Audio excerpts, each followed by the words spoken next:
Tingin ko dahil nagsalita na si Amy Marcos, mag-iisip na ng 10 beses ang mga congressman.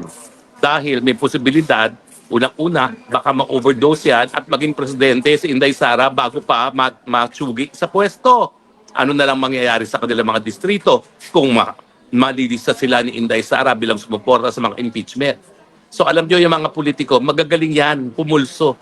Kung ang tracking nila, talagang hindi natatagal ang Marcos Jr. kahit magkanong gastusin para bilhin ng mga boto nila, hindi makakasigurado si Marcos Jr. na meron siyang sapat na boto para masibak na naman itong si Inday Sara Duterte. Hello! Nako, kita nyo naman, nasa mall ako, kumakain ng tanghalian. Pero kinakailan pa rin mag-spokes hour dahil marami pa rin dapat pag-usapan dahil lahat ng nangyayari sa mundo ng politika nakakaapekto sa ating mga pang-araw-araw na buhay. At ngayon, pag-usapan natin ang inamin ng mga congressman na naghahanda na naman sila ng panibagong impeachment complaint laban kay VP Sara. Well, siyempre, no? Kaya sila naghahanda ng impeachment complaint ngayon dahil ang sabi ng Korte Suprema, yung hinaing mga impeachment complaint nung nakalipas sa taon ay barred dahil more than one impeachment complaint yan, no? At nagkaroon nga sila ng hindi lang 3, kundi 4 na impeachment complaints pa. So, na-dismiss yun. So, ngayong patapos na yung 1 taon na naman at yan po ay mangyayari sa buwan ng Pebrero, ilang tulog na lang, 2 buwan na lang, naghahanda na ang mga congressman para sa panibagong impeachment laban kay VP Sara. Wala tayong inaasahan mga bagong basihan ha. Yung pa rin gas-gas na 125 million confidential fund ang magiging dahilan nila at sasabihin nila graft and corruption yan. No? Mantakin ninyo ha, 125 million. Baliwala yan sa 12 billion confidential fund ngayon ni Marcos Bangag Jr. No? Baliwala yan no, sa 1 trillion flood control projects na linamo ng mga walang yan congressman at senatong sa nakalipat sa 3 taon na administrasyon ni Marcos Jr. Pero talagang hindi nila tatantanan si VP Sara dahil banta si VP Sara at hanggang hindi natanggal yan bilang prospective na papalit ng presidente, hindi lang sa 2028, but malay nyo, bukas, talagang hindi magkakaroon ng mahimbing na tulog ang mga Marcoses. Dahil alam naman nila na sukang-suka na ang taong bayan sa kanila. Kaya ang dapat mangyari, kung hindi sila mananatili sa pwesto, ang gusto nila, hindi maging presidente ang Inday Sara. And one way to do it is palayasin siya sa pwesto, tanggalin siya sa pwesto bilang isang vice president na sa ganon, hindi makaporma pagdating sa 2028 at kung may mangyari man kay Marcos Bangag Jr., sabihin na natin mag-overdose sa kanyang cocaine, hindi magiging vice president ang Inday Sara Duterte. Ano nga ba mangyari kasi kapag na-impeach si VP Sara at natanggal bilang isang vice president? Alam nyo ba na si Marcos Bangag Jr. ang siyang magtatalaga ng vice president? And take your pick kung sinong gagawin niyang vice president. O pwede si Tambaluslos na naglalaway para maging vice president nang siya makatakbo sa susunod. Abay po pwede rin kahit sino pang chuchu kay Marcos Jr. ang matalaga. Kung sino ang pinakamalakas at sipsep kay Marcos Jr., yan ang itatalaga niya. Pero yan ay kung matutuloy nga ang impeachment laban kay VP Sara. Ano ba mga balakid dyan? Well, sigurado ako, pagpa-party-party na naman ng mga congressman at ang mga senatong ngayong gusto ng Malacanang na matanggal si VP Sara. Diba? Sinabi naman talaga ni Chis Escudero na lahat yung mga insertions na nangyari nung nakalipas sa taon sa pinakamaanumalyang budget ay dahil nga yung mga insertions ay ginamit pambili ng mga lagda para sa impeachment. At syempre, hindi naman pwedeng maghugas kamay din dyan si Chis Escudero dahil siya ay naging Senate President din. No? Pero ang katotohanan niyan, ay ginagamit talaga ang pangtao ng budget para nga suhulan ang mga mambabatas na sumuporta sa plano nilang patalsikin si Inday Sara Duterte. Pero ano ba sa tingin nyo? Pareho pa ba ang mundo ngayon? Well, sa tingin ko, medyo iba na ngayon ang mundo. Dahil nung nagsalita na itong sariling manang ni Marcos Jr. na bangag ang kanyang kapatid, siguro naman ang Pilipino ay nakinig. Kung ayaw nila maniwala doon sa pulburonic video, dahil sinasabi nila AI daw. Kung ayaw nila maniwala kay Tatay Digong, dahil sasabihin nila politika yan. Kung ayaw nila maniwala sa confidential source ni Agent Morales, dahil patay na naman yung confidential source, so nawala na si Bong Daza. Kung ayaw nila maniwala kay Kati Binag, dahil si Kati Binag naman, wala pang sinusumpang salaysay, talagang ang iisipin nila kung ayaw nila maniwala sa lahat dyan, paano naman yung sariling salita ng kapatid ang kanyang manang na hindi naman natin talaga po pwede itanggi na siguro naman merong natitira pang pagmamahal sa kanyang kapatid. So yung kanyang mga salita na nag-aami na talagang bangag ang kanyang kapatid, ay naku, I can imagine, napakasakit para kay Amy Marcos sabihin yan. So ano ngayon ang sasabihin ng mga dilawan? Ano ngayon ang sasabihin ng mga loyalista na ayaw maniwalang bangag ang ating presidente sa nasabi ni Manang Amy? Diba? Siguro naman matatanggap nyo na ang mga binikas na salita ni Amy Marcos na bangag ang kanyang kapatid ay tunay at pawang mga katotohanan lamang. So, sa tingin ko, dahil nagsalita na si Amy Marcos, mag-iisip na ng 10 beses ang mga congressman. Dahil may posibilidad, unang-una, baka ma-overdose yan at maging presidente si Inday Sara bago pa matsugi sa pwesto. Ano na lang mangyayari sa kanilang mga distrito kung malilista sila ni Inday Sara bilang sumuporta sa mga impeachment. So alam nyo yung mga politiko, magagaling yan, pumulso. Kung ang tracking nila, talagang hindi natatagal ang Marcos Jr. kahit magkanong gastusin para bilhin ng mga boto nila, hindi makakasigurado si Marcos Jr. na meron siyang sapat na boto para masibak na naman itong si Inday Sara Duterte. Sabihin na natin may sarili silang, meron pa rin silang mga boto. No? Ang isa pang balakid ay Senado. Nung dati-rate, ang ginamit ni Noynoy Aquino para ma-impeach itong si Corona, yung tinatawag na PDAF. Okay?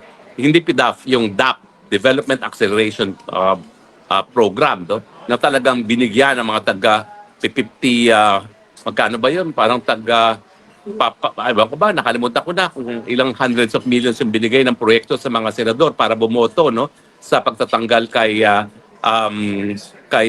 Chief Justice Corona, no? Ako, tumayo ako doon bilang isang private prosecutor, pero hindi naman po aktibo doon, no? Dahil ako naman po, naniwala doon sa mga paratang na lahat ng mga public employees ay kinakailangan sumusunod sa batas, lalong-lalo doon sa SALED.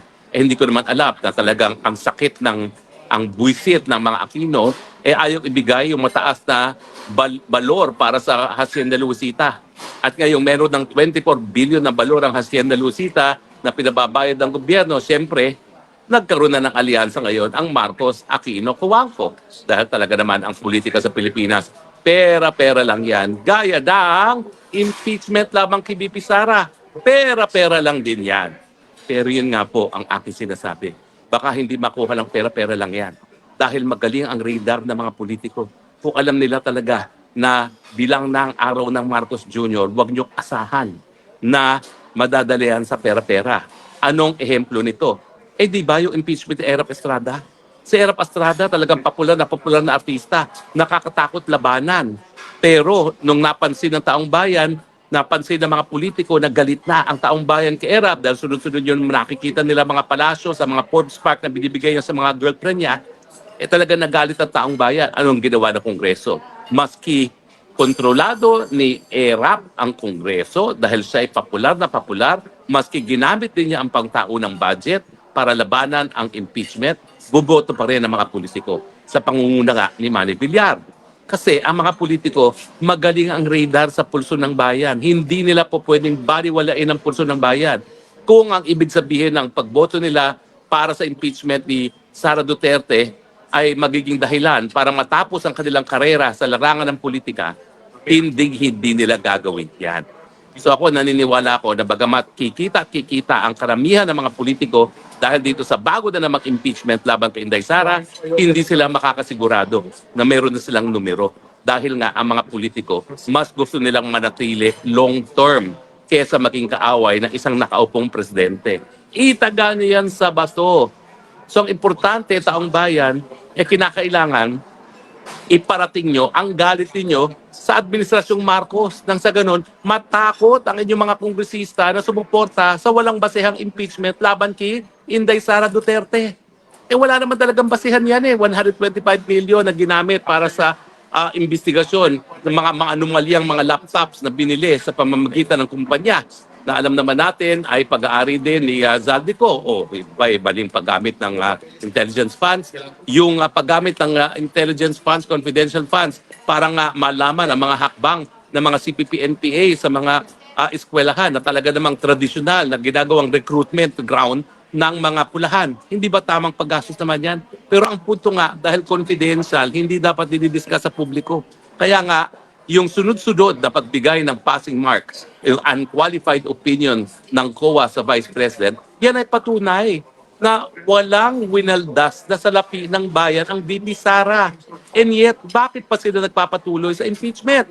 Ang sagot, dahil nga gusto nilang matanggal ang tinik sa administrasyon ni Marcos administration at ang pinakamalaking tinik talaga sa kanila ay ang Inday Sara Duterte na kung ngayon ay magkaka-eleksyon, walang kahit sinong kandidatong makakatalo sa kanya. Maski rapid tulpo pa matapos yung iskandalo niya sa kanyang napakagandang ano ba tawag doon? Uh, Christmas guest na 250,000 ang kanyang tip. No? Eh hindi naman matatalo yan. Hindi niya matatalo Inday Sara ngayon dahil 4% lang ata ang nakuha niya doon sa last survey at mahigit 30% ang boboto kay Sara Duterte kung ngayon gagawin ng eleksyon. So ganyang katindi yung pagkatakot nila ng administrasyon kay Inday Sara Duterte. Dahil alam nila ugali ni Inday Sara Duterte, ha? Naku, kalimutan niyo pagiging Maria Clara. Pag naging presidente ang Inday Sara, naku, mararamdaman yung hagupit ng inaping pamilya na pinakulong ang presidente na wala namang pagkakasala doon sa malayong lugar na talagang kinamumukhian ng kanyang ama. Diba? Maalala nyo, talagang hindi lang mahal ng Presidente Duterte ng Pilipinas, hindi lang niya gustong mamatay sa Pilipinas, kundi ang kinasusuklaman niya yung posibilidad na siya ay huhusgahan ng mga dayuhan para sa mga krimen na di umano'y nangyari sa Pilipinas. Yan ang pinakaayaw ni Tatay Digong at yan ngayon ang kapalaran niya. Nako, itaga nyo sa bato. Pag naging presidente si Inday Sara, hindi yan makakalimot. Kristiyano yan. Pero sisiguraduhin niya na mabigyan ng katarungan, hindi lang kanya ang kung hindi ang buong sambayan ng Pilipino dahil ang ginawa nila kay Tatay Digong, linabag nila ang soberenya ng Pilipinas. Dahilan para talagang gagawin lahat ni Inday Sara para mabigyan lahat tayo mga Pilipino ng katarungan dahil sa ginawa nila kay Tatay Digong. At sigurado po ako, kahit ano pang ipula nyo sa Inday Sara, ang sigurado ako, wala kayong issue sa kanya pagdating sa korupsyon. At dahil wala siyang kahit anong issue sa korupsyon, itaga nyo sa bato. Lahat ng nangurakot sa nakalipas na 3 at magiging 4 na taon na sa administrasyon ni Marcos Jr., maghanda na kayo. Babalikan kayo dahil yan naman talaga ang trabaho ng presidente. Ipatupad ang batas. Bigyan ng katarungan ang sambayan ng Pilipino sa mga ninakaw niyong mga pera. Asahan niyo po yan. Baka kailangan magpatayo ng mas marami pang kulungan dahil siguro po 90% ng mga miyembro ng congressmen natin ng Kongreso, ipakukulong yan ni Inday Sara dahil lahat halos sila ay nagkasala. Dahil lahat sila kumita sa proyekto na galing sa infrastruktura. Kaya takot sila kay Inday Sara Duterte.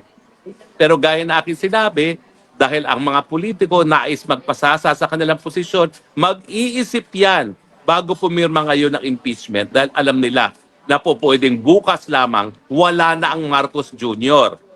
Siyempre, pagsasamantalahan nila, bibili ng kanilang mga boto. Bakit ba naman mo tatanggihan ng grasya kung nandyan na? Pero pagdating sa botohan, magiging talaga mag-iisip yan ng 10 beses bago bumoto sa impeachment sa